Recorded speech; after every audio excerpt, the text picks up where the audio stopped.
Ito guys yung pinakahiganting delubyo nga na nangyari sa China noong nakaraang June 30. Ayan guys yung mga sasakyan, napakagandang mga sasakyan.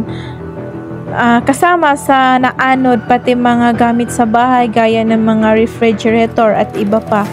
Ito yun guys, nakuhanan ng video yung maging mga malalaking truck at tinatangay din sa agos ng tubig na sobrang ang lakas guys. Grabe, nakakatindig balahibo, tingnan yung lakas ng tubig.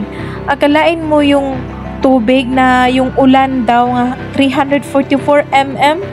Naku, grabe, nangyari ito sa China, sa isang probinsya sa Hunan, China. At bumagsak din yung mga kahoy, yung mga tulay, at yung mga bahay na sira.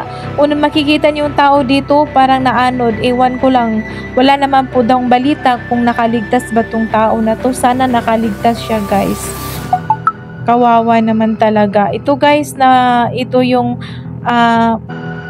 magiging babala natin na dapat ingatan natin ang ating kalikasan at lagi tayong magdasal sa Panginoon na